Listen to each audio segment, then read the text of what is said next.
Good morning, welcome back. मैं वीरेंद्र कुमार आपके साथ from lucky senior secondary public school. देखिए, आज की क्लास 12 की वीडियो में टॉपिक है कंटिन्यूटी। तो देखिए, कंटिन्यूटी हम डिस्कस करते हैं। फर्स्टली हम ग्राफ के माध्यम से इसको डिस्कस करेंगे और एक्सप्लेन करेंगे। तो देखिए, आते हैं अपने पॉइंट पर कंटिन्यूटी। तो फर्स्टली हम ये देखते हैं ग्राफ के माध्यम से।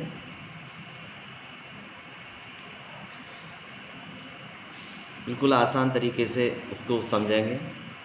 देखिए, कोई भी कर्व है हमारे पास, ये दे रहा है कर्व, और कंटिन्यूटी ये हमारा बिल्कुल कंटिन्यूस दिख रहा है, कहीं भी गैप नहीं ले रहा है। कंटिन्यूस को इंक्रीज करेगा या डिक्रीज कर रहा है, लेकिन कंटिन्यूस है अभी फ़िलहाल। तो अब ये देख रहे हैं कि एक पॉइंट पर हम चेकअप करते हैं उसका। तो ये पॉइंट एक ऐसा है, इसमें हम ये पॉइंट राउंडेड कर दिया और इसमें कर दिया बीच में होल। अब ये कैसा हो गया, अब ये हमारे पास ग्राफ में जो हमारे पास कर्व था बीच में होल कर दिया है, तो इसमें कंटिन्यूटी इसकी डिस्टर्ब हो जाएगी। अब ये पॉइंट हमारा कौन सा है? ए पॉइंट है। ये कितना है? ए।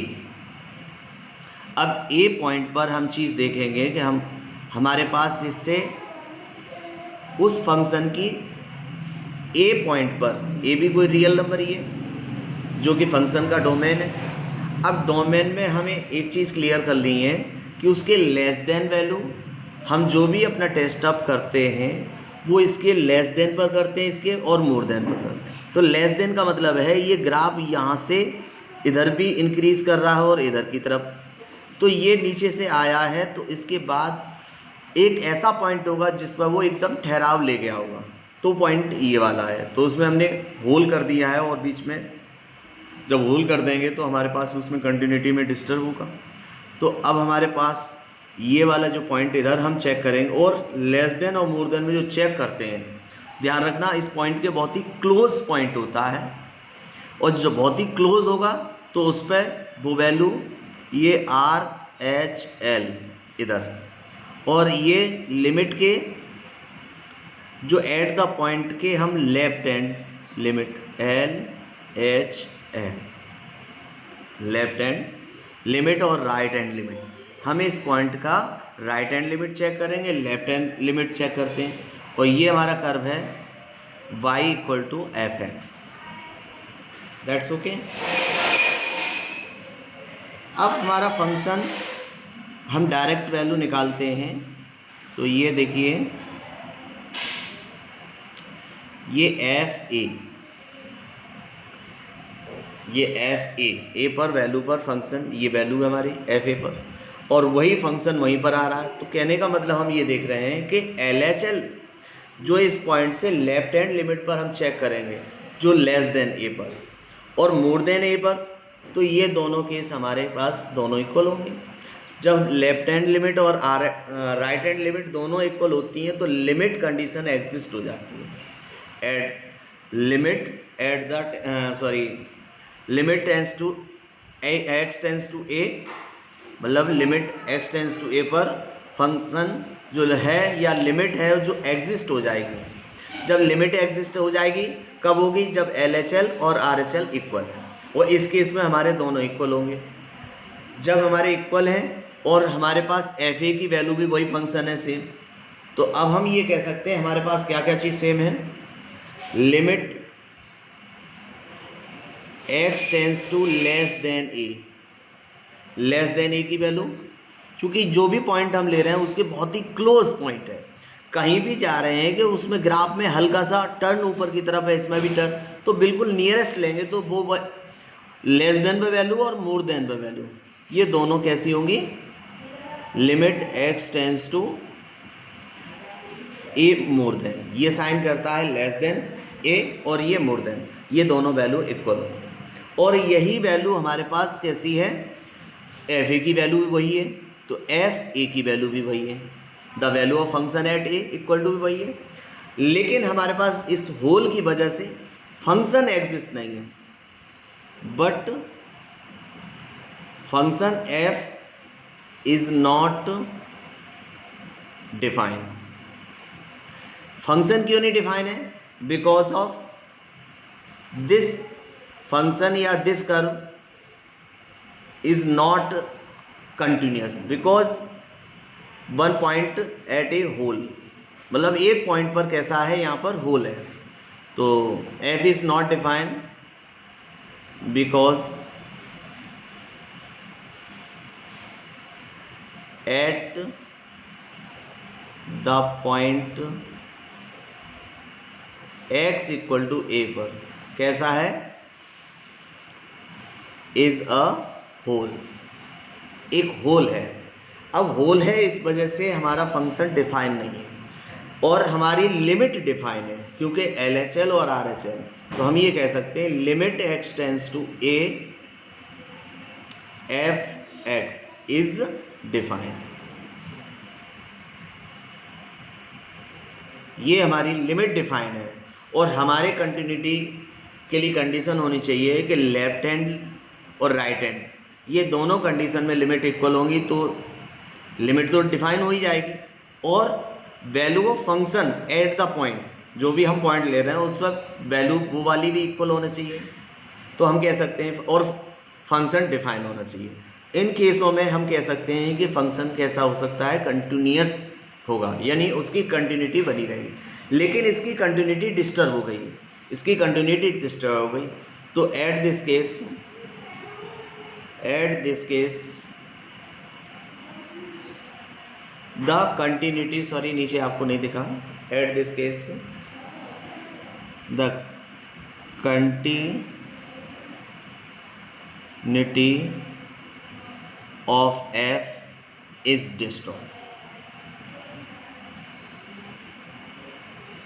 डिस्ट्रॉयड हो गई है। अब डिस्ट्रॉयड आपको पता ही चल गया कैसे डिस्ट्रॉयड हुई। हमारा ये भी केस, हमारे लिमिट भी डिफाइन है, हमारे पास वैल्यू ऑफ फंक्शन भी लिमिट के इक्वल है, बट हमारे पास जो फंक्शन है f इज़ नॉट डिफाइंड, या फंक्शन डिफाइन नहीं है तो उस केस में फंक्शन भी कंटिन्यूअस नहीं होगा, यानी कंटिन्यूटी उसकी डिस्ट्रॉय हो जाएगी। अब सेकंड केस, ये तो रहा फर्स्ट केस। अब सेकंड केस में क्या करते हैं हम, फिर एक और ग्राफ बनाइए। इसमें हम ये देख रहे हैं कि ये हमारा ग्राफ है, जो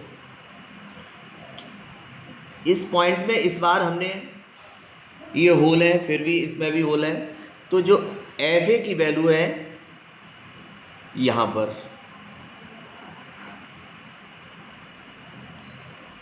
a ये है, तो सपोज दैट fa वैल्यू हमारे पास यहाँ है, ये वाली आ गई, ये डाल fa की वैल्यू ये है। अब इधर वाला है वो RHL है, राइट हैंड लिमिट, और यहाँ जो बिल्कुल nearest eight the point A पर बिल्कुल क्लोज, बहुत ही नियरेस्ट वैल्यू देखते हैं, और नियरेस्ट ये वैल्यू हमारी कैसी होगी, इक्वल होगी। लेफ्ट हैंड लिमिट और right hand limit at the point इस पर, लेस देन पर, मोर देन पर, दोनों इक्वल है। बट fa वैल्यू है, जो फंक्शन वैल्यू ऑफ फंक्शन है एट द ए पर, वो वैल्यू ये है, तो इसमें एक गैपिंग हो गई यहाँ और यहाँ, तो दोनों अलग अलग आ रही हैं। तो कहने का मतलब है हमारे पास limit x tends to less than a is equal to limit x tends to more than a,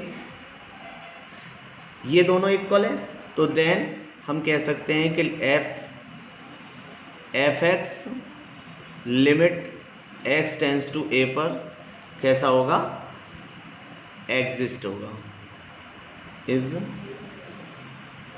exist. हमारी लिमिट तो एग्जिस्ट है क्योंकि हमारा LHL और RHL दोनों सेम है, और हमारा function limit x tends to f(x) is exist होगी। हमेशा ध्यान रखना, लेफ्ट हैंड लिमिट और राइट हैंड लिमिट दोनों एग्जिस्ट हो जाती हैं, तो हम लिमिट हमारी एग्जिस्ट हो जाएगी, दोनों इक्वल होती हैं। अब आती है fa की value, the value of function f at a is not equal to f limit, sorry ये लिखेंगे limit x tends to a f(x). हमारी ये वैल्यू लिमिट के इक्वल ये नहीं आ रही। क्यों नहीं आ रही है? क्योंकि हमारे पास लिमिट की वैल्यू इस पॉइंट पर है और एफ ए की वैल्यू यहाँ पर है, तो ये दोनों अलग अलग हो गई। सो हम कह सकते हैं इस केस में भी ये कैसा हो गया, इन दिस केस, इस केस में भी the continuity of f is destroy. मतलब हमारी कंटिन्यूटी इस फंक्शन की इस केस में भी डिस्ट्रॉय हो चुकी है, यानी डिसकंटिन्यू फंक्शन रहा है। अब हमने ये देख लिया कि हमारा ये केस इक्वल नहीं है, क्योंकि ये क्लियरली हो रहा है कि एफ ए की वैल्यू ये पॉइंट है भाई, तो एफ ए लिमिट वैल्यू हमारे पास यहाँ पर है। अब आता है तीसरा केस। देखिए थर्ड केस में हम ये देखते हैं, थर्ड केस में जो फिगर के माध्यम से ये क्लियर करते हैं कि फंक्शन और किस किस केस में डिसकंटिन्यू यानी उसकी कंटिन्यूटी डिस्ट्रॉय होती है। तो अब हम ये देख रहे हैं हमारे पास फंक्शन है एफ एक्स, ये दे रखा है वाई इक्वल टू, और हमारे पास एट द पॉइंट हमारे पास ये ए है। वो फंक्शन देखिए अपना जंप कर रहा है, एक फंक्शन ये वही फंक्शन है, बीच में होल है, और ये देखिए ये फंक्शन इन्फिनाइट की तरफ चलता चला जा रहा है, और ये फंक्शन ये आपका जा रहा है। अब इन दोनों के लिए हम ये देख रहे हैं कि एफ ए की वैल्यू है एट दिस पॉइंट, इस ए पॉइंट पर एफ ए की वैल्यू है और उस फंक्शन की वैल्यू है लिमिट यहाँ पर एल एच एल लेंगे हम, एल एच एल यहाँ से इस पॉइंट पर एल एच एल लेंगे, और उसी पॉइंट पर हम आर एच एल के लिए हमारे पास कहाँ पर आएगा, ये पॉइंट होगा, ये आर एच एल हो गया। तो ये कंफर्म दिख रहा है कि एल एच एल वैल्यू में और आर एच एल में बहुत फ़र्क है। तो हम ये कह सकते हैं कि लेफ्ट हैंड लिमिट और राइट हैंड लिमिट उसी फंक्शन की एट पॉइंट ए पर इक्वल नहीं है, तो इस केस में भी इसकी कंटिन्यूटी डिस्ट्रॉय हो जाती है। तो ये चीज़ आपको क्लियरली यहाँ से डायरेक्टली मैं समझा दे दिया। तो सॉरी, यहाँ पर limit x tends to less than a f x is not equal, clear दिख रही है इसी पॉइंट पर, यहाँ पर वैल्यू और यहाँ पर अलग अलग होगी क्योंकि जंप ले चुका है ग्राफ। तो limit x tends to more than a पर एफ एक्स की वैल्यू इक्वल नहीं है, तो इस केस में भी क्या होगा, इन दिस केस, और देखिए एफ ए की वैल्यू भी हमारे पास किसके इक्वल है, आर एच एल की इक्वल है। तो हम ये कह सकते हैं कि आर एच एल के इक्वल एफ ए तो है, लेकिन लेफ्ट हैंड लिमिट उसके इक्वल नहीं है। सो हम कह सकते हैं in this case f is not continuous, मतलब continuity of f is destroy, मतलब इस पॉइंट पर भी इस केस पर भी उसकी कंटिन्यूटी डिस्ट्रॉय हो चुकी है, यानी डिसकंटिन्यू है। F is not continuous at x equal to a पर, इस ग्राफ के अकॉर्डिंग। अब नेक्स्ट केस में भी, अब देखिए फोर्थ केस में हम ग्राफ से और देखते हैं। तो देखिए नेक्स्ट केस फोर्थ और फिफ्थ केस, ये फोर्थ केस है और ये फिफ्थ केस है। फोर्थ केस में हम क्या देखेंगे, देखिए हमारे पास जो फंक्शन है y equal to f x, ये आपका इधर इन्फिनिटी की तरफ चला जा रहा है, और ये वही है वो इधर की तरफ इन्फिनिटी जा रहा है, और ये भी इधर इन्फिनिटी जा रहा है। तो हम ये देख रहे हैं एट द पॉइंट ए पर, एट द पॉइंट ए पर हमारे पास इसकी जो एल एच एल लेंगे और आर एच एल के लिए तो हमें पॉइंट ही नहीं मिल रहा है, तो ये वैल्यू तो हम यहाँ क्लियरली हो रही है कि ये नॉट एग्जिस्ट करेगी, मतलब लिमिट ही एग्जिस्ट नहीं करेगी। और इस केस में ये हमारा इन्फिनिटी चली जा रही है, तो हम ये कह सकते हैं कि एफ एक्स तो डिफाइन है, f x is define at x equal to a पर, लेकिन लिमिट इसकी limit x tends to more than a, हम मोर देन में देख रहे हैं, more than a, f x की वैल्यू कितनी है पॉजिटिव इन्फिनिटी। जब पॉजिटिव, और फंक्शन में ये ध्यान रखना, इस चीज़ में ध्यान रखना कंडीशन में कि continuity of function is also destroy होती है आइदर ऑफ टू लिमिट्स, दो लिमिट होती है और दोनों लिमिट पर लेस देन पर या फिर मोर देन पर, किसी एक केस में भी या दोनों केस में इन्फिनिटी जाती है लिमिट, चाहे लेस देन में लिमिट या फिर मोर देन में या दोनों केस में। तो देखिए इसमें आपके मोर देन में ये लिमिट किस पे जा रही है, इन्फिनिटी जा रही है, तो ये भी फंक्शन इसकी कंटिन्यूटी इसी पॉइंट पर डिस्ट्रॉय हो जाती है, क्योंकि इन्फानाइट हो गया, इन्फानाइट को हम डिफाइन नहीं कर सकते, तो ये फंक्शन भी हमारा कैसे हो जाता है, डिसकंटिन्यू हो जाता है। और हमने अभी बताया था किस किस का कौन सा केस होता है, डिस्ट्रॉय फंक्शन की कंटिन्यूटी कब कब होती है, या तो LHL की लिमिट इन्फिनिटी हो, या राइट हैंड यानी RHL यानी मोर देन में लिमिट इन्फिनिटी हो, या दोनों केस में इन्फिनिटी हो। तो उस दोनों तीन कंडीशन बता रहा है, LHL पर यानी लेस देन पर इन्फिनिटी हो, या मोर देन पर इन्फिनिटी हो, या फिर दोनों पर। तो इन तीनों केसों में क्या होता है, उसकी कंटिन्यूटी डिस्ट्रॉय हो जाती है। तो इसमें तो डिस्ट्रॉय हो गई, तो ये भी कैसा होगा, f is not continuous, sorry नीचे आपको नहीं दिख रहा है, f is not continuous at x equal to a। अब आती है इस केस में, देखो इसमें भी क्या है, हमारे पास एफ ए की वैल्यू तो ये जा रही है, और बात क्या है, फंक्शन में इधर भी इन्फिनिटी जा रही है, इधर भी, तो कहने वाला LHL और RHL दोनों में इन्फिनिटी जा रही है।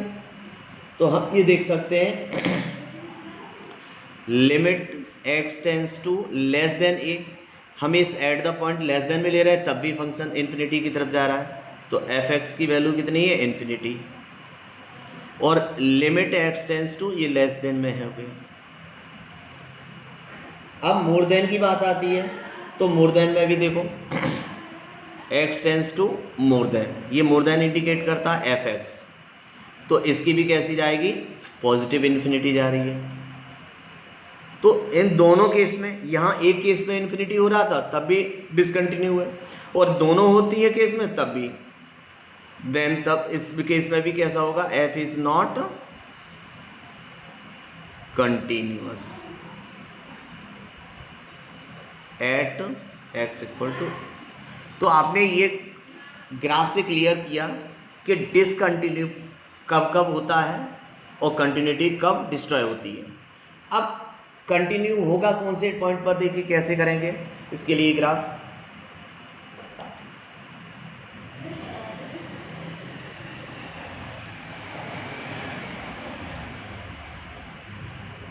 ये ग्राफ है और कर्व ले लीजिए कोई सा भी,